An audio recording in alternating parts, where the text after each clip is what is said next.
இரவு 12:15 மணி. என் அலைபேசி வேகமாக அதிர்ந்தது. திரையில் ஒரு அந்நிய எண் மின்னியது. என் மகன் ஆரவ் காணாமல் போய் 1 மாதம் ஆகிவிட்டது. அதே போன்ற உடைந்த மெல்லிய குரல் என் காதுகளில் ஒலித்தது. அப்பா, அம்மாவை உடனே எழுப்புங்கள்.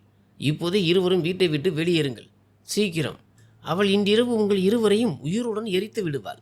அந்த நொடியில் எனக்கு எப்படி இருந்தது என்றால், யாரோ என் நெஞ்சின் நடுவில் ஒரு பெரிய பனிக்கட்டியை சொருகியது போல இருந்தது. ஆரவ் என்று மெல்லிய குரலில் கேட்டேன்.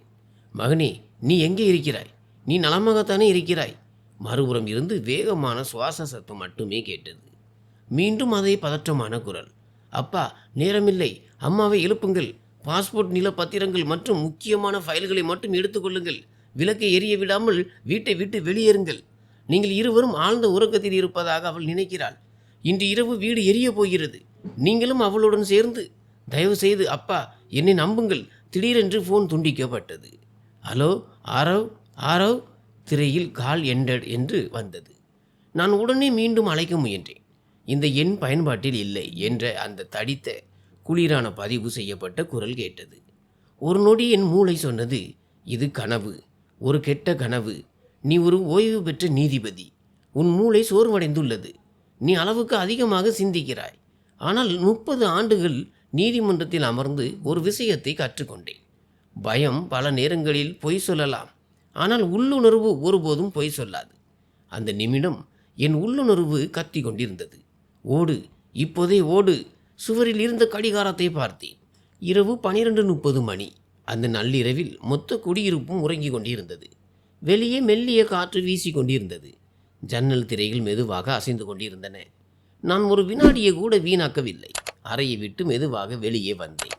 எப்போதும் சத்தம் எழுப்பும் அந்த 3வது மரப்பலகையை மிதிக்காமல் கவனமாக தவிர்த்தேன். படிக்கட்டுகள் வழியாக எங்கள் படுக்கை அறைக்கு சென்றேன். கதவு பாதி திறந்திருந்தது. உள்ளே என் மனைவி சுஷ்மா ஆழ்ந்த உறக்கத்தில் இருந்தாள். அவள் கண்களுக்கு கீழே கருவளையங்கள் கடந்த 30 நாட்களின் ஒவ்வொரு கண்ணீரும் அந்த வளையங்களில் தங்கிவிட்டன. என் மகன் ஆரவ் காணாமல் போய் 1 மாதம் ஆகிவிட்டது. விபத்து குறித்த செய்தி இல்லை, ஃபோன் இல்லை, மிரட்டல் அழைப்பு இல்லை. அவன் காலையில் சைட் மீட்டிங்கிற்கு செல்வதாக சொல்லிவிட்டு சென்றான். அதன் பிறகு அவன் மீண்டும் வரவே இல்லை. போலீஸில் புகார் அளிக்கப்பட்டது. நகரத்தின் ஒவ்வொரு மூலையிலும் விசாரணை நடந்தது. சிசிடிவி கேமராக்கள் ஆய்வு செய்யப்பட்டன. ஆனால் பலன் 0.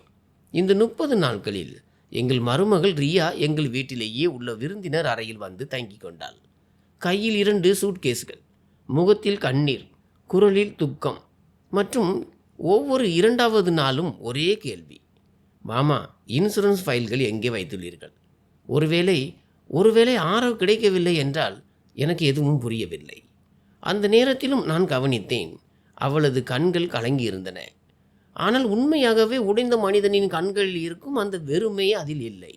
அவள் அழ வேண்டிய இடத்தில் சரியாகத்தான் அழுதாள். ஆனால் அவளது பார்வைகள் பெரும்பாலும் தவறான இடங்களிலேயே நிலைத்தன. பீரோ, அலமாரி, எனது ஸ்டடி ரூம் சாவி ஆகியவற்றின் மீது. ஆனால் அந்த இரவு வந்த அந்த ஒரு நிமிட அழைப்பு என் மனதில் இருந்த அத்தனை சந்தேகங்களையும் நெருப்பாய் கொளுத்திவிட்டது. நான் கட்டிலுக்கு அருகில் சென்று சுஷ்மாவின் வாயின் மீது மெதுவாக கை வைத்தேன். அவள் திடுக்கிட்டு எழுந்தாள். அவளது கண்கள் அகல விரிந்தன.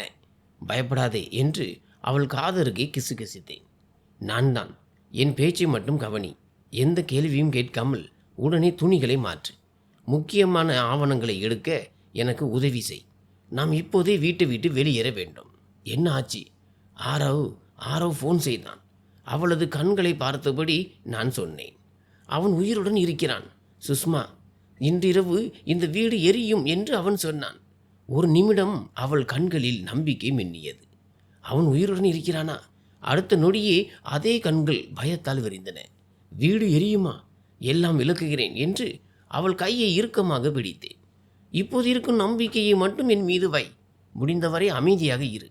பல ஆண்டுகளுக்கு முன்பு நான் மாவட்ட நீதிபதியாக இருந்தபோது இரவு நேரங்களில் போலீசார் ஏதோ ஒரு வழக்கிற்காக வீட்டிற்கு வருவார்கள். அப்போது கூட சுஷ்மா ஒருபோதும் பதறியதில்லை.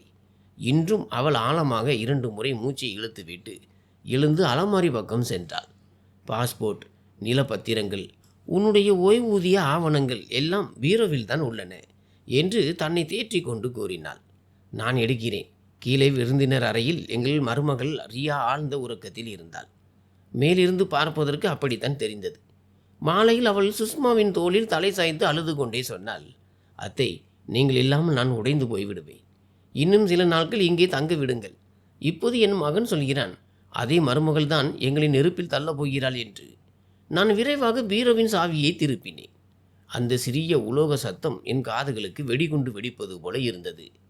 ஆனால் வீடு இன்னும் அமைதியாகவே இருந்தது. உள்ளே இருந்த ஃபைல்கள், சில முக்கியமான ஆபரணங்கள், கையில் இருந்த கொஞ்சம் ரொக்க பணம் என எதெல்லாம் கையில் கிடைத்ததோ அனைத்தையும் ஒரு பெரிய தோல் பையில் நிரப்பினோம். அதிகமாக எடுக்காதே என்று சுஷ்மாவிடம் கூறினேன். நாம் ஏதோ ஒரு இரவு தங்குவதற்காக வெளியே செல்வது போல தெரிய வேண்டும். ஒருவேளை யாராவது பார்த்து விட்டால் சந்தேகம் வரக்கூடாது. யாராவது என்றால் ரியா. சுஷ்மாவின் குரல் லேசாக நடுங்கியது. நான் எந்த பதிலும் சொல்லவில்லை. சில சமயங்களில் அமைதி ஆம் என்பதை விட ஆபத்தானது. நாங்கள் இருவரும் விளக்கை எரிய விடாமல் படிக்கட்டுகளில் இறங்கத் தொடங்கினோம். ஒவ்வொரு அடியையும் கவனமாக எடுத்து வைத்தோம். கீழே இருந்த வரவேற்பறையில் எங்களோடு கழித்த பல ஆண்டுகளின் நினைவுகள் இருளில் உறங்கிக் கொண்டிருந்தன. சுவரில் இருந்த ஆரவின் சிறுவயது புகைப்படம், என் கவுன், சுஷ்மாவிற்கு பிடித்தமான அலங்கார பொருட்கள்.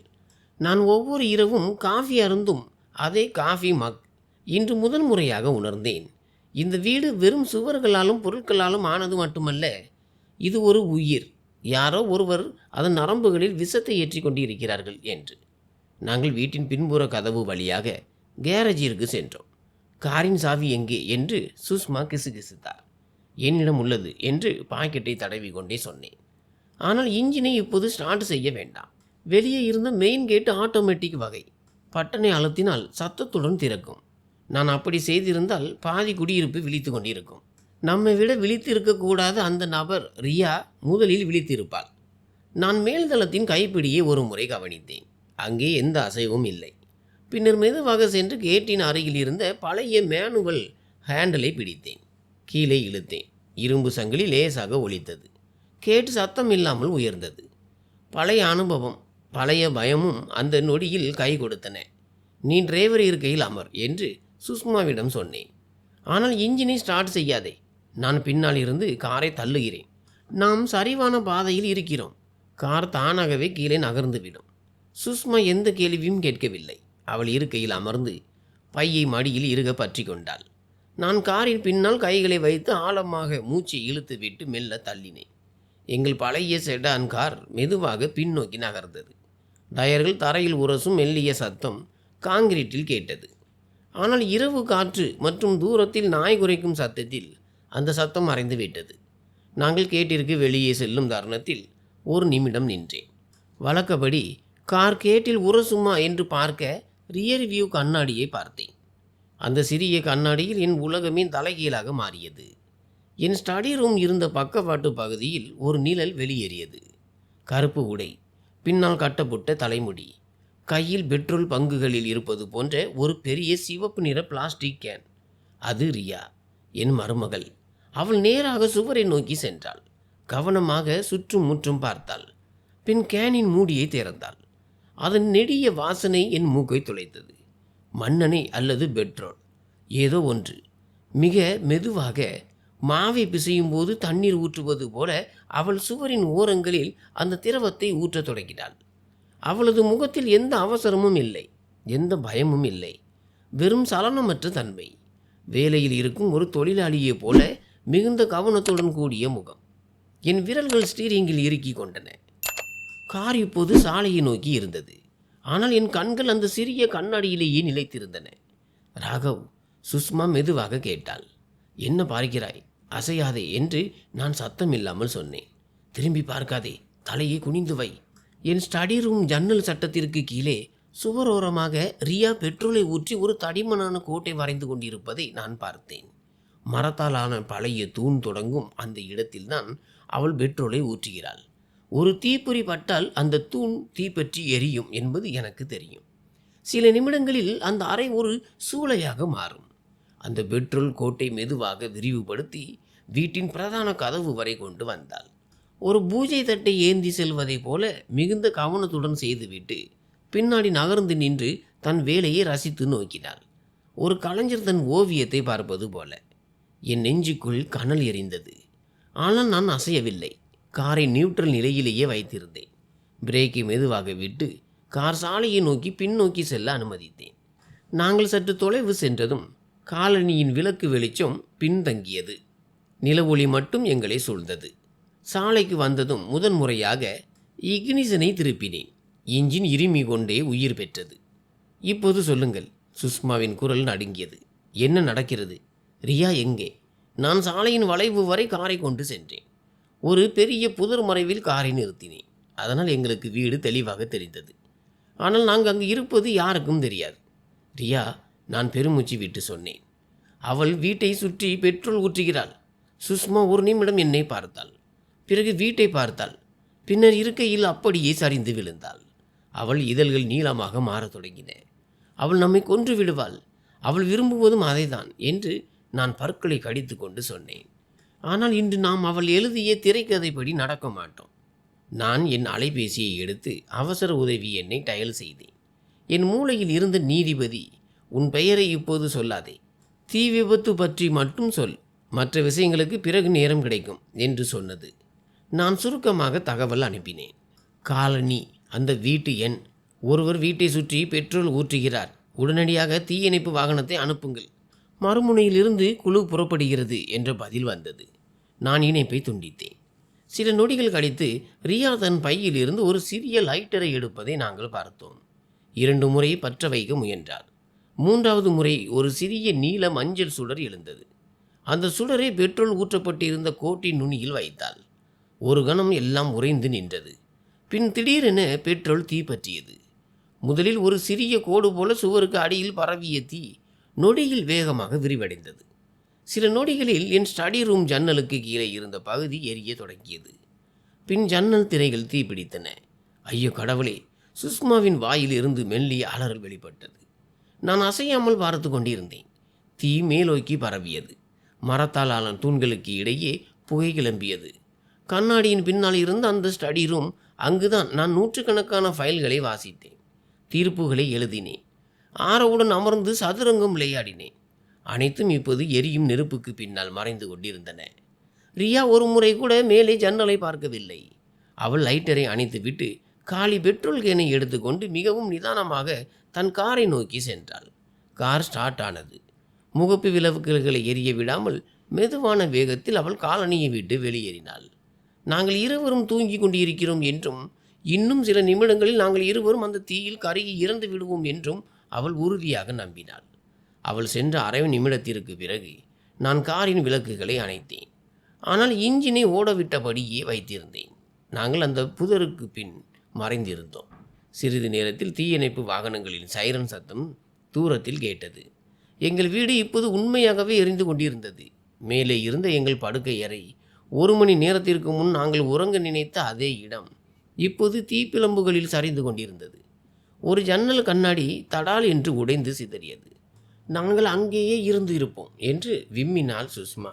ஆரவ் ஃபோன் செய்யவில்லை என்றால் நாங்கள் அங்கேயே இறந்திருப்போம் ராகவ். என் தொண்டையில் ஏதோ ஒன்று அடைத்தது. நம் மகன் தன் நகரத்திலிருந்து எங்களை எப்படியோ காப்பாற்றுகிறான் என்றேன். இதன் அர்த்தம் அவன் உயிரோடு இருக்கிறான். அவன் உயிரோடு இருந்தால் நமது கதை முடியவில்லை சுஷ்மா. இப்போதான் ஆரம்பமாகிறது. கேரேஜிற்கு முன்னால் சென்ற தீயணைப்பு வண்டிகளின் சிவப்பு மற்றும் நீல நிற விளக்குகள் புகையில் மறைவதை கண்டேன். நாங்கள் அங்கு நீண்ட நேரம் நிற்க முடியாது.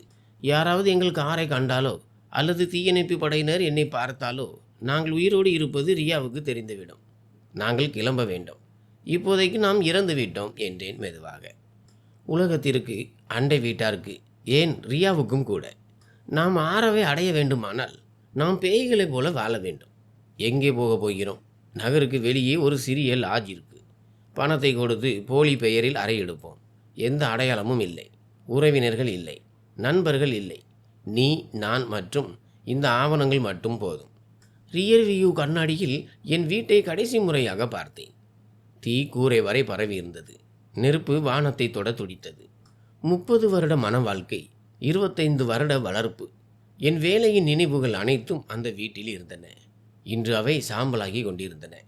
ஆனால் அந்த சாம்பலில் இருந்து ஒரு புதிய விஷயம் பிறக்கப் போகிறது. நீதி. காரை திருப்பி காலனியை விட்டு வெளியேறினேன். அரை மணி நேரம் கழித்து நாங்கள் நெடுஞ்சாலையில் இருந்தோம். சுஷ்மா அமைதியாக இருந்தாள். ஆனால் அவள் கைகள் ஒன்றே ஒன்று எவ்வளவு இறுக்கமாக பிடித்திருந்தனவென்றால் விரல்கள் வெளுத்து போயிருந்தன. இனி என்ன நடக்கும் என்று மெதுவாக கேட்டார். இனி நீதிபதி ராகவ் பேசப்போவதில்லை. ஆரவின் தந்தை பேசப் போகிறான். சிஸ்டத்தை நம்பும் மனிதன் அல்ல. தன் மகனுக்காக சிஸ்டத்தையே வேலை செய்ய வைக்கும் தந்தை இவன். நள்ளிரவில் நாங்கள் நகரின் எல்லையில் இருந்த ஒரு பழைய லாட்ஜில் நின்றோம். வெளியே மினுமினுக்கும் மஞ்சள் விளக்கு, எழுத்துக்கள் அழிந்திருந்த உடைந்த போர்டு. நான் ரிசப்ஷனுக்கு சென்றேன். அங்கே அமர்ந்திருந்த முதியவர் அதிக கேள்விகள் கேட்காமல் பெயர் என்றார். நான் ஒரு நொடிகள் யோசித்தேன். பிறகு சொன்னேன், ஜிதேந்திர சர்மா. சுஷ்மா என்னை பார்த்தாள். அந்த நொடியிலிருந்து எங்கள் பழைய வாழ்க்கை உண்மையிலேயே முடிந்துவிட்டது என்பது இருவருக்குமே தெரியும். அறை சிறியது. ஒரு பழைய விசிறி, பழைய போர்வை, சுவரில் மங்கலான கடவுள் வடம். ஆனால் அந்த இரவுக்கு அந்த இடம் எங்களுக்கு ஒரு அரண்மனைக்கு குறைவில்லாததாக இருந்தது. ஏனெனில் நாங்கள் உயிரோடு இருந்தோம். கதவு மூடியதும் சுஷ்மா விம்மி விம்மி அழத் தொடங்கினாள். நமது வீடு, நம் பொருட்கள், நம்முடைய அனைத்தும் எரிந்துவிட்டன ராகவ். நான் முதன்முறையாக அமர்ந்தேன். பையை தரையில் வைத்து அவளை பார்த்தேன். அதில் என்ன இருந்தது? சில காகிதங்கள், கொஞ்சம் பணம், சில ஆபரணங்கள், 2 பாஸ்போர்ட்டுகள், அவ்வளவுதான். எல்லாம் எரியவில்லை என்று மெதுவாக சொன்னேன். நமது மிகப்பெரிய சொத்து இன்னும் உயிரோடு இருக்கிறது. நமது மகன். அவன் எங்காவது மூச்சு விடுகிறானோ அதுவரை நானும் மூச்சு விடுவேன் அவனுக்காக. நான் பையிலிருந்து என் பழைய ரெஜிஸ்டரை எடுத்தேன். அது நான் என் முக்கியமான வழக்குகளை குறித்து வைக்கும் அதே கருப்பு தோல் நோட்டு புத்தகம். அதை திறந்து முதல் வரியை எழுதினேன். நாள் 30, இரவு 12:43. ஆரவின் அழைப்பு. எச்சரிக்கை, வீட்டில் தீ தாக்குதல். சந்தேகத்துக்குரிய நபர் ரியா. சுஷ்மா கண்ணீரை துடைத்து கொண்டே கேட்டாள், நீங்கள் இன்னும் நீதிபதியை போல குறிப்பெடுக்கிறீர்களா? இன்றிலிருந்து இந்த குறிப்புகள் ஒரு நீதிபதியினுடையது மட்டுமல்ல, ஒரு தந்தையினுடையது என்றேன். நாங்கள் நீதிமன்றத்தில் நின்று உண்மையை சொல்லி இத்தனை ஆண்டுகளாக குற்றவாளிகளை பார்த்தது போல ரியாவை பார்க்கும் அந்த நாளில் இந்த ஒவ்வொரு வரியும் பயன்படும். நாம் அதுவரைக்கும் போய் சேருவோமா என்று சுஷ்மாவின் குரல் மிக மென்மையாக கேட்டது. நான் அவள் கண்களை பார்த்து சொன்னேன், நாம் நிச்சயம் போய் சேருவோம். ஏனெனில் இன்று இரவு எங்களை எரிந்து போகாமல் காப்பாற்றியவன் எங்களை தோற்கவும் விடமாட்டான். நான் கடிகாரத்தை பார்த்தேன். இரவு 2 மணி. வெளியே சாலையில் சென்ற லாரிகளின் ஹெட்லைட் வெளிச்சம் அறையின் சுவர்களில் நிழலாக ஊர்ந்து கொண்டிருந்தது. என் அலைபேசியில் அந்த கால் ஹிஸ்டரியை பார்த்தேன். அந்த அந்நிய எண் இன்னும் அங்கே தனியாக இருந்தது. மீண்டும் அழைத்தால் அதே பழைய குரல். இந்த எண் பயன்பாட்டில் இல்லை. ஆரவ் எங்கே இருந்தான்? எந்த நிலையில் இருந்தான்? யாரிடம் இருந்தான்? அவனது ஒவ்வொரு வார்த்தைக்கும் இடையில் உடைந்த நெறிப்பட்ட சுவாசத்திற்கு பின்னால் எந்த நரகத்தை அவன் எதிர்கொண்டிருந்தான்? எனக்கு எதுவும் தெரியவில்லை. ஆனால் ஒன்று மட்டும் தெளிவாக இருந்தது. என் மருமகள் ரியா மட்டும் இந்த விளையாட்டை விளையாடவில்லை. அவளுக்கு பின்னால் தீ, இன்சூரன்ஸ் மற்றும் பேராசை ஆகியவற்றை பற்றி நன்கு தெரிந்த யாரோ ஒருவன் இருந்தான். நாளை காலை என்று மெதுவாக சொன்னேன். நான் என் பழைய நண்பனுக்கு முதல் ஃபோன் செய்வேன். அவன் ஓய்வு பெறுவதற்கு முன்பு கிரேம் பிரான்ச்சில் இருந்தவன். அவனிடம் வழக்கை பற்றி அல்ல, உண்மையை சொல்வேன். அதன் பிறகு நாங்கள் இருவரும் சேர்ந்து ஒரு வலையை நெய்வோம். அதில் ரியாவின் ஒவ்வொரு மூச்சியும் கணக்கிடப்படும். நான் நோட்டு புத்தகத்தை மூடினேன். ஆனால் என் இதயம் திறந்தே இருந்தது. வரப்போகும் போரை நினைத்து நான் நெய்ய போகும் வலையின் ஒரு முனையில் என் மகனே சிக்கியிருப்பதையும் மறுமுனையில் என் மருமகள் சிரித்து கொண்டிருப்பதையும் அப்போது நான் அறிந்திருக்கவில்லை. காலை முதல் ஒளி அறையின் பாதி உடைந்த ஜன்னல் வழியாக உள்ளே நுழைந்து கொண்டிருந்தது. ஆனால் எங்களுக்கு இரவு இன்னும் முடியவில்லை. விசிறி மெதுவாக சுழன்று கொண்டிருந்தது. சாலையில் செல்லும் லாரிகளின் சத்தம் சுவர்களில் மோதி அறைக்குள் வந்து கொண்டிருந்தது. சுஷ்மா எப்போது அழுது கொண்டே தூங்கினாள் என்று அவளுக்கே தெரியவில்லை. நான் இரவு முழுவதும் விழித்திருந்தேன். சில நேரம் மகனின் முகம் கண் முன் வந்து சென்றது. சில நேரம் எரிந்து போன வீட்டின் பிம்பம். காலை 5 மணி அளவில் அவள் விழித்தபோது முதலில் என்னை பார்த்தாள். நீங்கள் இன்னும் விழித்து கொண்டுதான் இருக்கிறீர்களா என்று களைத்த குரலில் கேட்டாள். இன்று தூங்கும் நாளா? இல்லை என்று மெலிதாக சிரித்தேன். இன்று தொடக்கத்திற்கான நாள். நான் என் பழைய போனை எடுத்தேன். அதில் பல ஆண்டுகளாக பயன்படுத்தாத சில எண்கள் இருந்தன. ஆனால் அவை நிச்சயம் எடுக்கும் என்று நம்பிக்கை இருந்தது. ஒரு பெயரில் என் விரல் நின்றது. ஓங்கார் பாட்டீல். ஒரு காலத்தில் நகரத்தின் கிரைம் பிரான்ச்சில் அதிரடி இன்ஸ்பெக்டராக இருந்தவர். என் நீதிமன்றத்தில் பல பெரிய வழக்குகளில் சாட்சி சொன்னவர். இப்போது ஓய்வு பெற்று ஒரு சிறிய பாதுகாப்பு ஆலோசனை நிறுவனம் நடத்துகிறார். நான் டயல் செய்தேன். 2 முறை ஒலித்தது. 3வது முறை தூக்கம் கலையாத குரலில் ஹலோ யார் என்றான். ஓங்கார், நான் ராகவ் பேசுகிறேன். மறுபுறம் சில நொடிகள் மௌனம். பிறகு திடீரென குரல் மாறியது. அட ராகவ் சார், இத்தனை ஆண்டுகளுக்கு பிறகா? எல்லாம் நலமா? எல்லாம் நலமாக இருந்தால் உனக்கு ஃபோன் செய்திருக்க மாட்டேன் என்றேன். நான் உன்னை சந்திக்க வேண்டும், இப்போதே, தனியாக. வேறு யாரும் இருக்கக்கூடாது. ஓங்கார் மேலதிக கேள்விகள் இன்றி, ஜீனா பஜார் அருகில் இருக்கும் அந்த பழைய டீ கடை தெரியும் அல்லவா? அங்குதான் நீங்கள் எப்போதும் சர்க்கரை குறைவாகவும் இஞ்சி அதிகமாகவும் உள்ள டீ குடிப்பீர்கள். நான் 15 நிமிடங்களில் வந்து விடுகிறேன் என்றான். நான் ஃபோனை வைத்துவிட்டு சுஷ்மாவை திரும்பி பார்த்தேன். நான் போய்விட்டு வருகிறேன் என்றேன். நீ இங்கேயே இரு, கதவை பூட்டிக்கொள். அறிமுகமில்லாதவர்களுக்கு திறக்காதே. நான் 3-4 மணி நேரம் கழித்து வந்தாலும் பயப்படாதே, காத்திரு. நீங்கள் தனியாக போகப் போகிறீர்களா என்று கவலையுடன் கேட்டாள். ஆம் என்று தலையசைத்தேன். இப்போதைக்கு நம்மை பற்றி எவ்வளவு குறைவானவர்களுக்கு தெரியுமோ அவ்வளவு நல்லது. மேகம் சரியான இடத்தில் இடிக்கும் போதுதான் மழை பெய்யும். அவள் மெதுவாக என் கையை பிடித்தாள். ஒன்று மட்டும் வாக்குறுதி கொடுங்கள். எந்த ஆபத்தான காரியத்தை செய்யும் முன்பும் உங்களுக்கு ஒரு மகன் மட்டுமில்லை, ஒரு மனைவியும் இருக்கிறாள் என்பதை நினைவில் கொள்ளுங்கள். நீங்கள் உயிரோடு திரும்பி வர வேண்டும். நான் அவள் கண்களை பார்த்தேன். வாக்குறுதி தருகிறேன். என் வேலை இன்னும் முடியவில்லை. நான் போராடாமல் சாகப் போவதில்லை. லாட்ஜை விட்டு வெளியே வரும்போது சுற்றும் முற்றும் பார்த்தேன். யாருடைய முகமும் தெரியவில்லை. ஆட்டோ பிடித்து ஜூனா பஜாரை நோக்கி சென்றேன். நகர் இன்னும் முழுமையாக விழித்திருக்கவில்லை. காய்கறி விற்பனையாளர்கள் வண்டிகளை நிறுத்தி கொண்டிருந்தனர். பால் விற்பனையாளர்கள் சைக்கிளில் டின் டப்பாக்களை தொங்கவிட்டு கொண்டு சென்றனர். அந்த பழைய டீ கடைக்கு வெளியே 2-3 முதியவர்கள் ஏற்கனவே அமர்ந்திருந்தனர். காலை முதல் டீ இல்லாமல் நாளை தொடங்க முடியாத மனிதர்கள். நான் கண்களை சுழற்றி பார்த்தேன். சிறிது நேரத்தில் வெள்ளை நிற சட்டையும் ஜீன்ஸும் அணிந்த மீசையுள்ள அந்த நபர் கையை அசைத்தார். ராகவ் சார், நான் அவரிடம் சென்றேன்.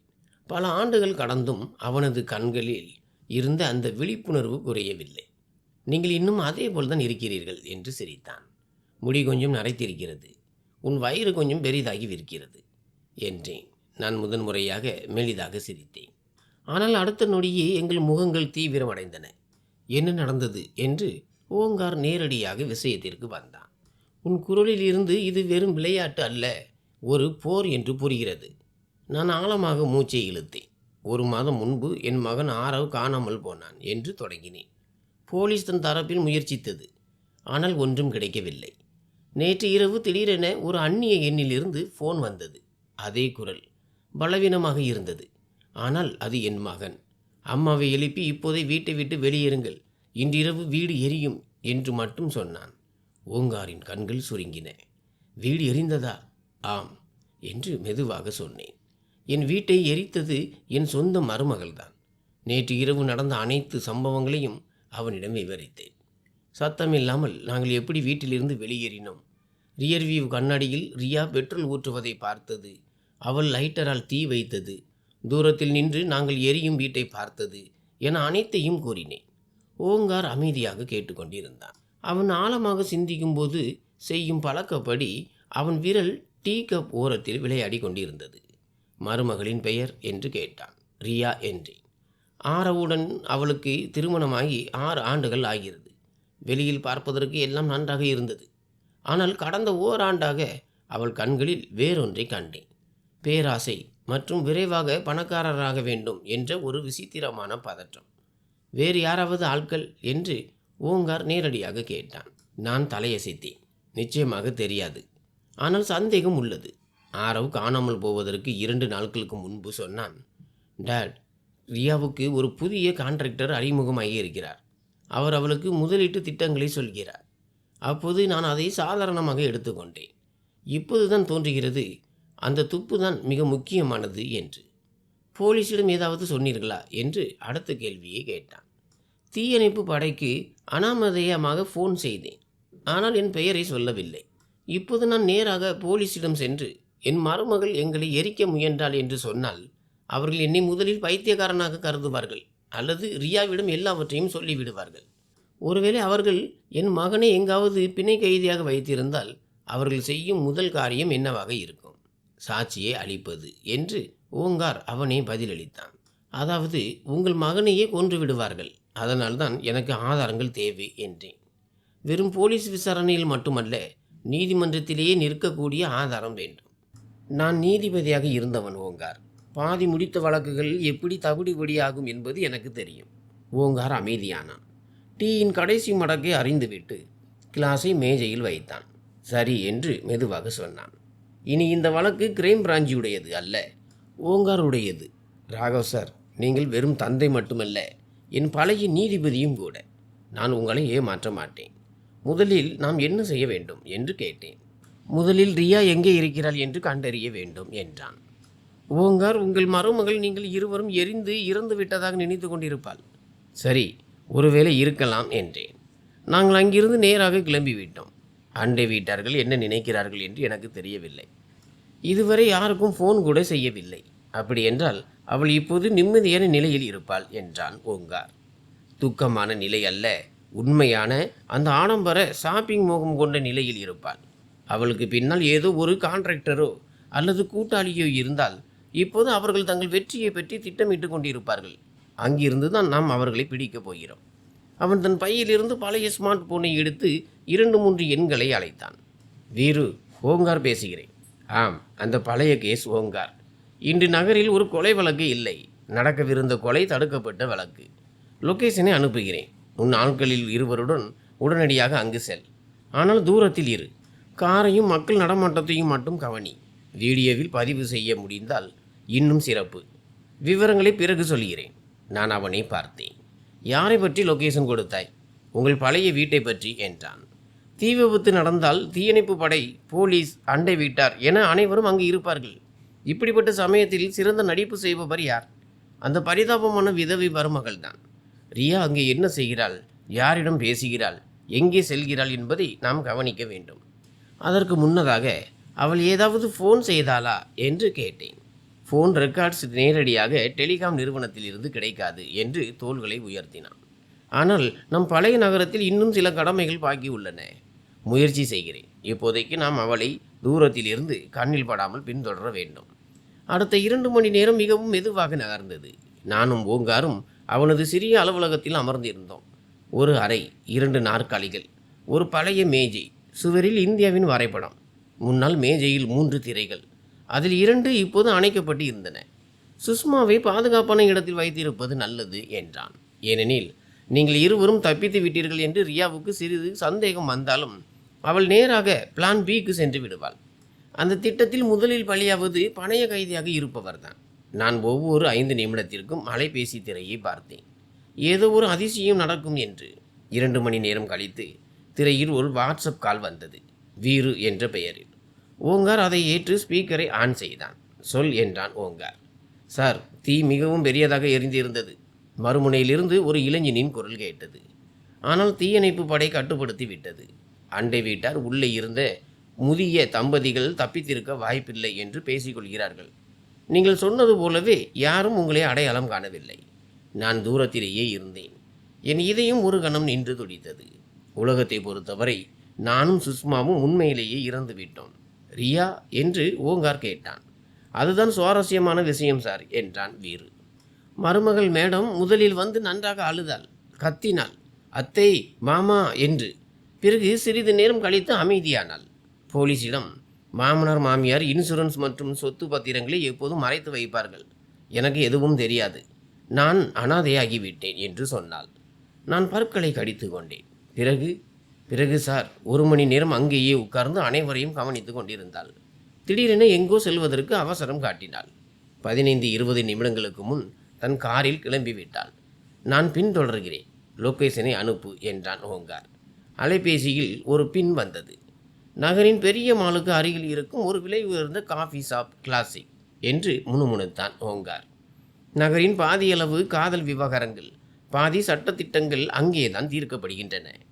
நாங்கள் வேகமாக வெளியே இருந்து என் காரை எடுத்துக்கொண்டு கிளம்பினோம். நீ ஏன் நேரில் வருகிறாய் என்று கேட்டேன்.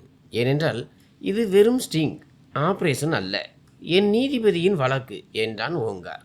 கண்ணால் பார்க்காமல் நான் எதையும் நம்ப மாட்டேன். காஃபி ஷாப்பின் பார்க்கிங் சற்று தொலைவிலேயே தெரிந்தது. மரங்களுக்கு பின்னால் காரை மறைத்து நிறுத்தினோம். ஓங்கார் டிராயரில் இருந்து ஒரு சிறிய கேமராவை எடுத்தான். அது சாதாரணமாக கண்ணாடி போல இருந்தது. இது என்ன என்று கேட்டேன். தொழில்நுட்பமும் சில சமயம் கடவுளை போலத்தான் வேலை செய்யும் என்று கண் சிமிட்டினான். நான் உள்ளே சென்று டீ குடித்து கொண்டே, உன் மருமகள் யாருடன் எவ்வளவு இனிமையாக பேசுகிறாள் என்று பார்க்க போகிறேன். இப்போது ஆபத்து இல்லை. அவளே தன்னை வெற்றியாளராக கருதுகிறாள். வெற்றியாளன் தன்னை பாதுகாப்பாக உணரும்போது தான் மிகப்பெரிய தவறை செய்கிறான். அந்த கண்ணாடியை அணிந்து அவன் உள்ளே சென்றான். நான் காரில் அமர்ந்து அனைத்தும் உணர்ந்தேன். பதற்றம், கோபம், பயம், நம்பிக்கை என எல்லாம் ஒன்றாக. 15-20 நிமிடங்களுக்கு பிறகு ஓங்கார் திரும்பி வந்தான். அவனது முகத்தில் நான் முன்பே பார்த்த அதே புன்னகை இருந்தது. ஒரு பெரிய குற்றவாளி கையும் களவுமாக பிடிபடும் போது வரும் அந்த புன்னகை.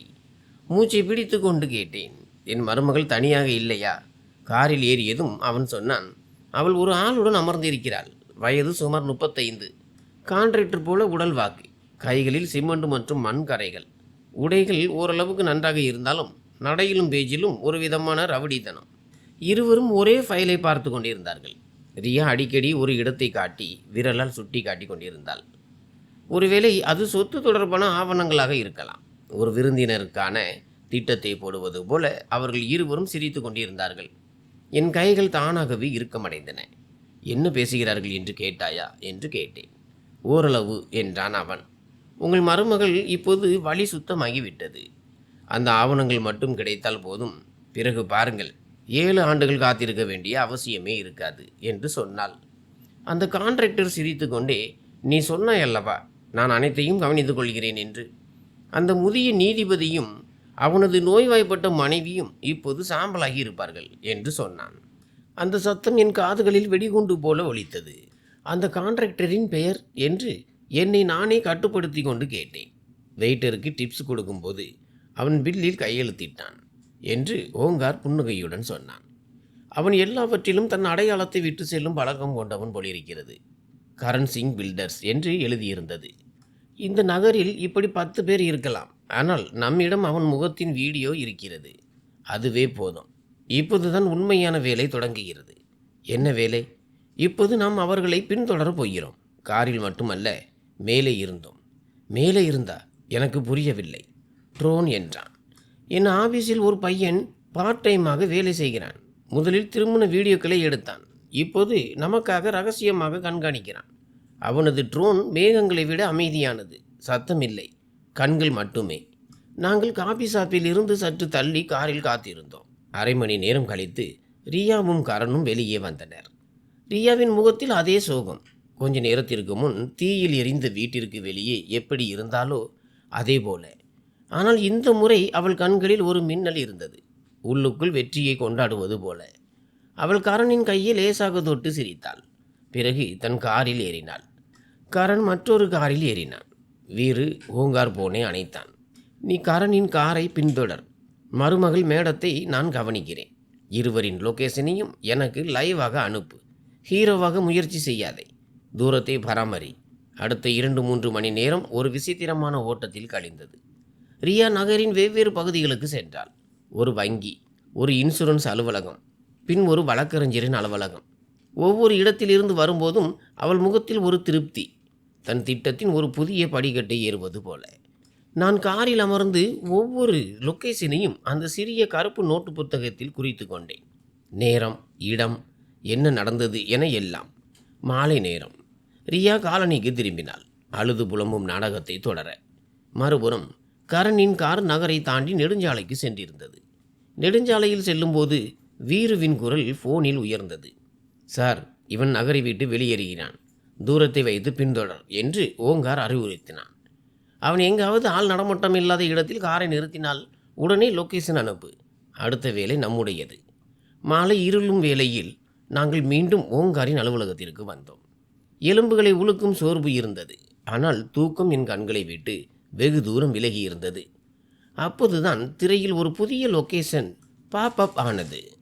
நகரத்திலிருந்து சுமார் 60 கிலோமீட்டர் தொலைவில் உள்ள ஒரு சிறிய கிராமம். சுற்றிலும் வயல்வெளிகள். நடுவில் ஒரு தனிமையான பண்ணை வீடு. இதை பார் என்று மேப்பில் ஜூம் செய்து காட்டினான். ஓங்கார், இந்த இடத்தை பற்றி எனக்கு தெரியும். 2 ஆண்டுகளுக்கு முன்பு ஒரு கடத்தல் வழக்கில் இதை கவனித்திருக்கிறேன். அப்போது இது காலியாக இருந்தது. ஆனால் இப்போது அவன் திரையை மாற்றி மற்றொரு விண்டோவை திறந்தான். ட்ரோன் கேமராவின் நேரலை ஒளிபரப்பு. விஜய் ஏற்கனவே ட்ரோனை பறக்க விட்டிருந்தான். மங்கலான வானத்தில் இருந்து கீழே பார்த்த கேமரா கண்களுக்கு அந்த பண்ணை வீடு தெளிவாக தெரிந்தது. தகர கூரை, இடிந்த சுவர்கள், சுற்றிலும் முள்வேலிகள். ஒரு பக்கம் பழைய ஹேண்ட் பம்ப், மறுபக்கம் டெம்போ போன்ற வாகனம்.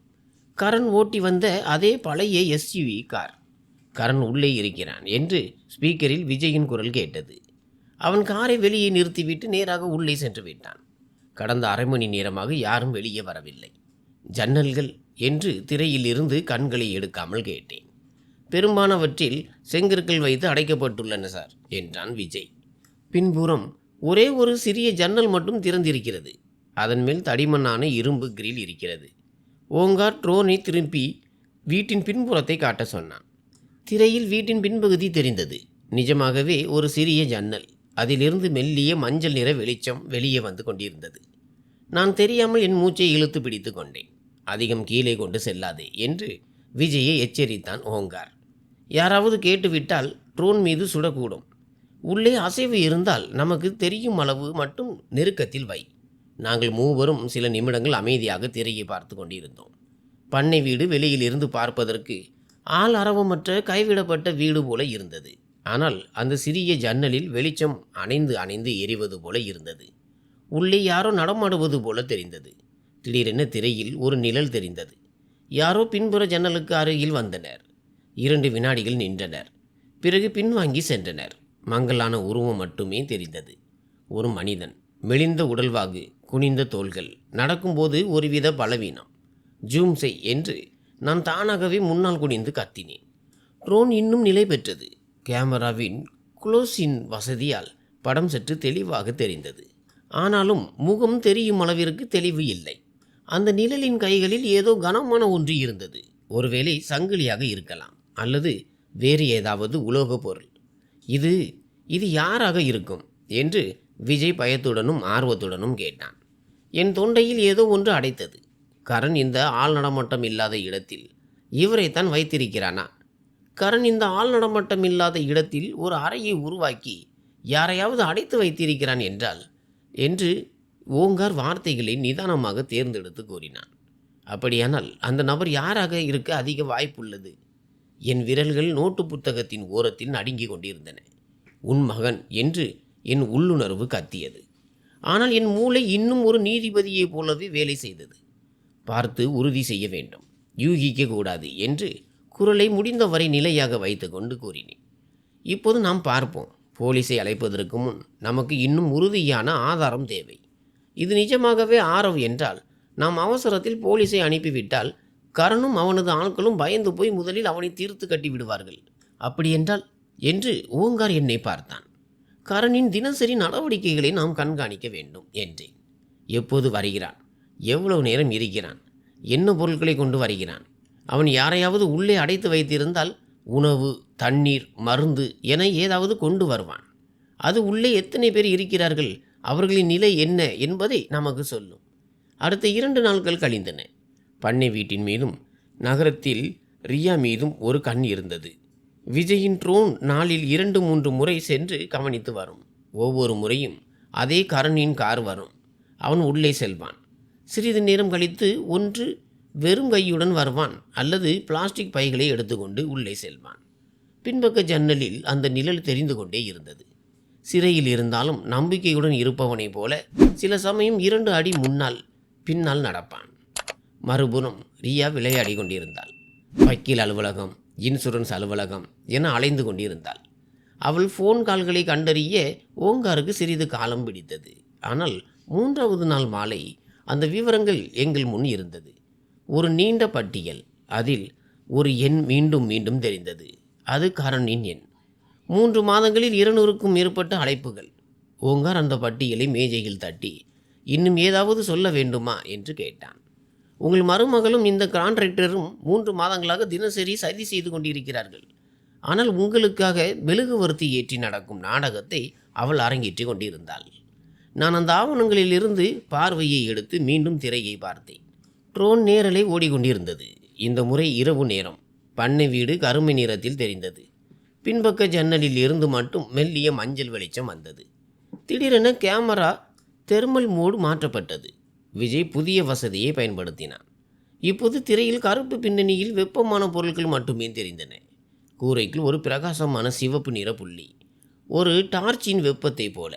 கீழே அறையின் தரையில் ஒரு நீண்ட மங்கலான வடிவம் ஒரு மனிதன் படுத்திருப்பது அல்லது அமர்ந்திருப்பது போல தெரிந்தது. இதை பார்த்தீர்களா என்று உற்சாகத்துடன் கேட்டான் விஜய். இந்த வெப்பம் மனித உடலிலிருந்து மட்டும்தான் வர முடியும். அந்த சிறிய சிவப்பு புள்ளி ஒருவேளை பல்பாகவோ அல்லது டியூப்லைட்டாகவோ இருக்கலாம். நான் திரைக்கு மிகவும் நெருக்கமாக சென்றேன். என் மூச்சு காற்று கூட திரையில் தெரிந்தது. அந்த மங்கலான உருவத்தின் உயரம், தோள்களின் அமைப்பு, அமர்ந்திருக்கும் விதம் என அனைத்திலும் என் மகனை என்னால் காண முடிந்தது. என்ன, இது உண்மையிலேயே என்று சுஷ்மா பின்னாலிருந்து மெல்லிய குரலில் கேட்டாள். நான் திரும்பினேன். அவள் என்னிடம் சொல்லாமலே ஓங்கார் அலுவலகத்திற்கு வந்திருந்தாள். அவளது கண்கள் திரையிலேயே நிலைத்திருந்தன. வருவதற்கு முன் என்னிடம் சொல்லக்கூட இல்லையா என்று நான் கடிந்து கொள்ள முயன்றேன். ஆனால் என் குரலே நடுங்கியது. என்னால் வீட்டில் தனியாக இருக்க முடியவில்லை என்றாள் அவள். இது நிஜமாகவே தன் மகன் என்றால் அவன் உயிரோடு இருக்கிறான் என்று நாம் உறுதியாக சொல்லும் அந்த நொடியிலிருந்து நான் விலகி இருக்க விரும்பவில்லை. திரையில் இருந்து அந்த மங்கலான வெப்ப உருவம் லேசாக அசைந்தது. ஏதோ எழுந்து அமர முயற்சிப்பது போல. தெர்மல் இமேஜிலும் என்னால் சொல்ல முடிந்தது. அந்த நபர் மிகவும் பலவீனமாக இருக்கிறான். தோள்கள் குனிந்து, கழுத்து சரிந்து, கைகளின் அசைவு மந்தமாக இருந்தது. பல வாரங்களாக சூரிய ஒளியையே பார்க்காதவன் போல. விஜய் என்று கராரான குரலில் சொன்னான் ஓங்கார். ட்ரோனை இன்னும் சற்று நிலைப்படுத்து. ஆனால் கீழே கொண்டு சென்று விடாதே. அந்த ஜன்னலில் யாராவது முகம் காட்டினால் குறைந்தது அவர்களின் உருவத்தையாவது நாம் காணக்கூடிய கோணத்தை கண்டுபிடி. சரி சார் என்று பதில் சொன்னான் விஜய். திரை சற்று அசைந்து நிலையானது. இப்போது ஜன்னல் சரியாக நடுவில் இருந்தது. உள்ளே இருந்த சிமிட்டும் வெளிச்சத்திற்கும் வெளியே இருந்த இருண்ட இரவிற்கும் இடையே ஒரு மெல்லிய கோடு போல. நான் என் கைகளை மேஜை மீது வைத்தேன், என் நடுக்கத்தை குறைக்க. சுஷ்மா என் கையை பிடித்து கொண்டாள். ஓங்காரும் அமைதியாக திரையையே பார்த்து கொண்டிருந்தான். சில நொடிகள் எதுவுமே நடக்கவில்லை. பிறகு திடீரென்று யாரோ உள்ளிருந்து தள்ளியது போல ஜன்னலுக்கு அருகில் ஒரு முகம் வந்தது. முதலில் நெற்றி, பிறகு கண்கள், அதன் பின் பாதி முகம். தெர்மல் மோடில் அந்த முகம் வெள்ளை மற்றும் மஞ்சள் நிறத்தில் தெரிந்தது. மற்ற அனைத்தும் கருப்பு. ஆனால் அந்த கண்களின் வடிவம், மூக்கின் அமைப்பு, தாடையின் மெல்லிய கோடு, எனக்கு அது எப்போதும் போல தெளிவாக தெரிந்தது.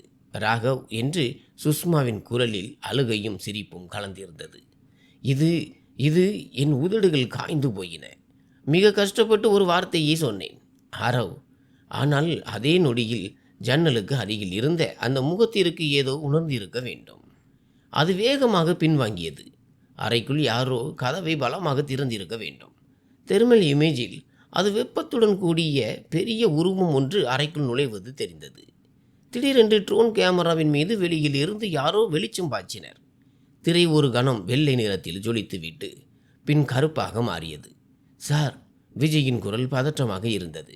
யாரோ மேலே டார்ச் அல்லது ஏதோ ஒன்று எரிந்திருக்கிறார்கள். ஒருவேளை ட்ரோனை பார்த்திருக்கலாம். நான் அதை மேலே உயர்த்துகிறேன். ஆனால் திரையில் இப்போது கருப்பு வானம் மட்டுமே தெரிந்தது. கீழே தூரத்தில் மங்கலான வெளிச்சம் மட்டுமே இருந்தது. அந்த பண்ணை வீடு பார்வையில் இருந்து மறைந்து விட்டது.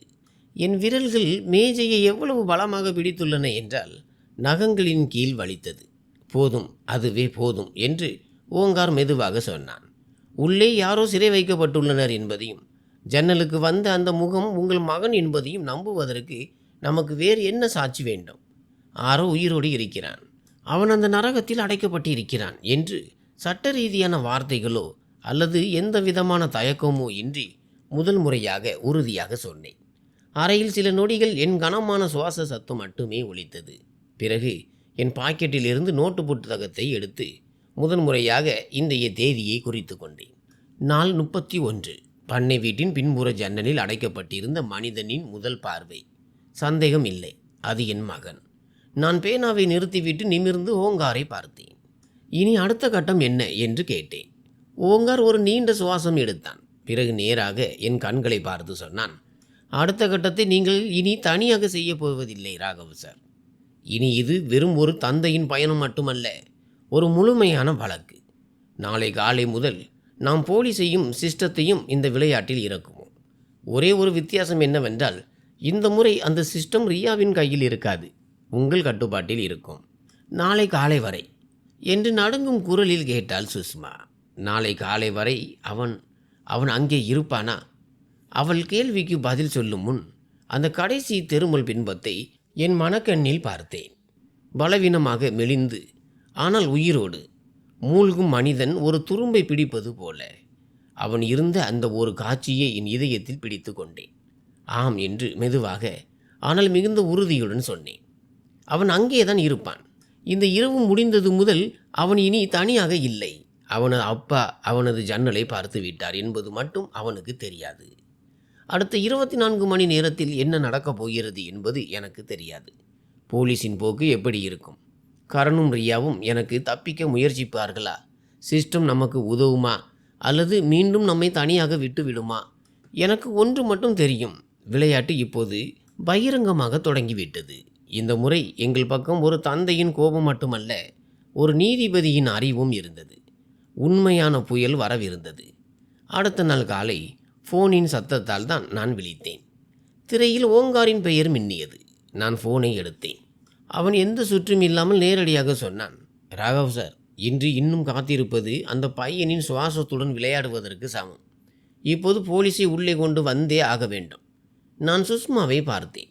அவளும் விழித்திருந்தாள். இரவு முழுவதும் உறங்காததால் களைத்திருந்த கண்களில் ஒரே ஒரு கேள்விதான் இருந்தது, இன்று ஏதாவது நடக்குமா? ஆம் என்று மெதுவாக சொன்னேன். இன்று நாம் நம் மகனை தொட்டு அவன் உயிரோடு இருக்கிறான் என்று உறுதி செய்வோம், அல்லது கடைசி மூச்சு வரை போராடுவோம். ஓங்கார் எங்களின் நகரத்தின் பழைய போலீஸ் தலைமையகத்திற்கு அழைத்தான். அங்கு அவனது பழைய நண்பர் ஒருவர் இப்போது டிசிபியாக இருந்தார், சாலினி குமரன்.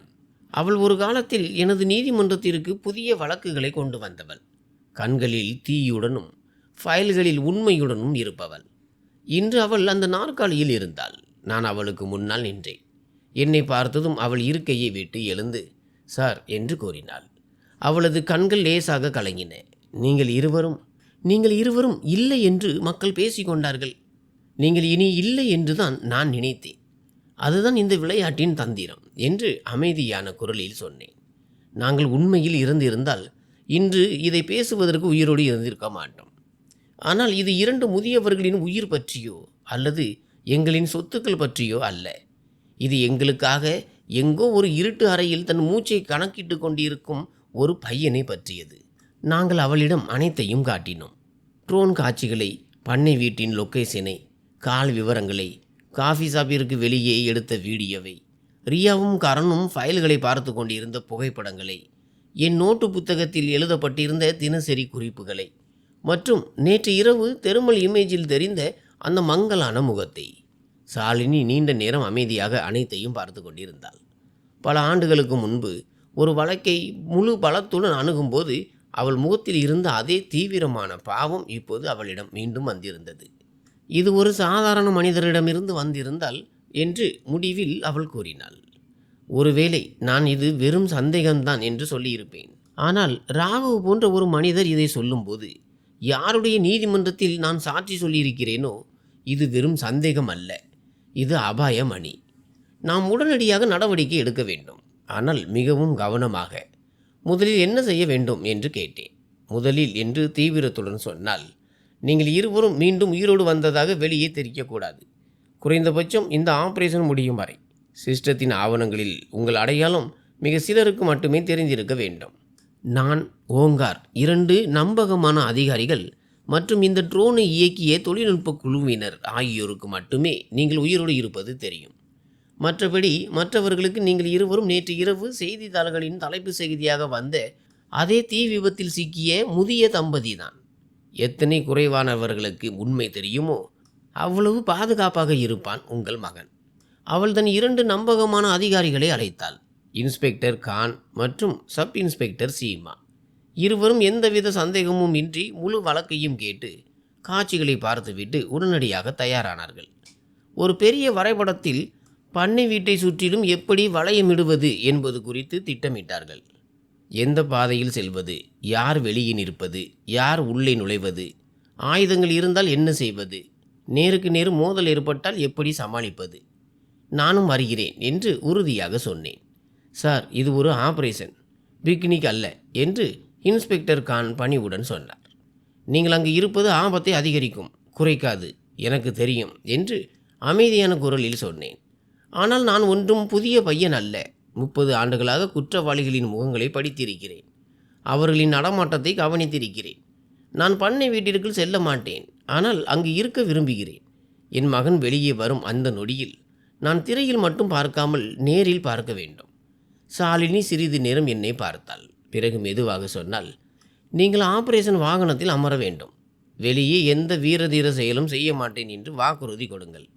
நான் நீதிபதியாக இருந்தவன், வீரன் அல்ல என்று மெல்லிய புன்னகையுடன் சொன்னேன். சட்டத்தின் மனிதன் உணர்ச்சிகளுக்கு இடம் கொடுத்தால் அங்கேயே வழக்கை தோற்றுவிடுவான். திட்டமிடல் முடிவதற்கு அரை நாள் ஆனது. மாலைக்குள் எல்லாம் முடிவு செய்யப்பட்டது. அடுத்த நாள் அதிகாலை கரண் பொதுவாக பொருட்களை எடுத்துக்கொண்டு பண்ணை வீட்டிற்கு வரும் நேரத்திற்கு சற்று முன்னதாகவே போலீஸின் சிறிய சிறப்பு படை பண்ணை வீட்டை சுற்றிலும் மறைத்து கொள்ளும். ட்ரோன் மேலிருந்து கண்காணிக்கும். கரண் உள்ளே நுழைய முயற்சி செய்ததும் அவன் உள்ளே இருக்கும் கூட்டாளிகளுக்கு தெரியாமல் வெளியிலேயே பிடிக்கப்படுவான். அதன் பிறகு உள்ளே சோதனை, பூட்டை உடைப்பது, யாராவது அடைக்கப்பட்டிருந்தால் முதலில் அவர்களை பாதுகாப்பு, பிறகு மற்றவை. இரவு முழுவதும் என்னால் தூங்க முடியவில்லை. சுஷ்மாவும் தூங்கவில்லை. ஆனால் இந்த முறை எங்கள் விழிப்பு நிலையில் பயத்துடன் நம்பிக்கையும் இருந்தது. கையில் பிடிக்கக்கூடிய ஒரு உறுதியான நம்பிக்கை.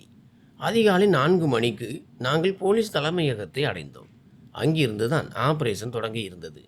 2-3 வாகனங்கள் சைரன் ஒலிக்காமல் எந்தவித ஆரவாரமும் இன்றி புறப்பட்டன. சீருடை அணியாத அதிகாரிகள் உள்ளே விலங்குகள், கயிறுகள் மற்றும் முதலுதவி பெட்டிகளுடன் சென்றனர். நானும் சுஷ்மாவும் ஒரு தனி வேனில் அமர்ந்திருந்தோம். அதில் ட்ரோனில் நேரலை ஒளிபரப்பை காட்டும் திரை இருந்தது. விஜய் ஏற்கனவே பண்ணை வீட்டின் வான்பரப்பில் இருந்தான். சார் என்று ஸ்பீக்கரில் அவன் குரல் கேட்டது. கரணின் கார் நெடுஞ்சாலையிலிருந்து வெளியேறிவிட்டது. வழக்கமான நேரத்திலிருந்து பெரிய வித்தியாசம் இல்லை. இன்னும் அரை மணி நேரத்தில் அவன் இடத்திற்கு வந்து விடுப்பான். ட்ரோன் கேமராவில் மங்கலான பாதைகள், வயல்கள், மரங்கள் மற்றும் அந்த தகர கூரை கொண்ட தனிமையான பண்ணை வீடு தெரிய ஆரம்பித்தது. நாங்கள் நகரை விட்டு வெளியே வந்து விட்டோம். பண்ணை வீட்டிலிருந்து சற்று தொலைவில் மரங்களுக்கு பின்னால் போலீஸ் வாகனங்கள் வெவ்வேறு திசைகளில் நின்றன. வயர்லெஸில் இன்ஸ்பெக்டர் கானின் குரல் கேட்டது. அனைத்து குழுக்களும் உங்கள் இடங்களில் இருங்கள். இலக்கின் வாகனத்திற்காக காத்திருங்கள். சிறிது நேரத்திற்கு பிறகு தூசியை கிளப்பியபடி ஒரு SUV கார் திரையில் தெரிந்தது. அது கரணின் கார். அது எப்போதும் போல பண்ணை வீட்டின் முன்னால் வந்து நின்றது. அவன் கீழே இறங்கினான். சுற்றிலும் கண்களை ஓடவிட்டான்.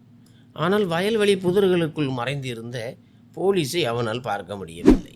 அவன் கையில் பெரிய பிளாஸ்டிக் பை இருந்தது. ஒருவேளை உணவாகவோ குடிநீர் பாட்டில்களாகவோ அல்லது மருந்துகளாகவோ இருக்கலாம்.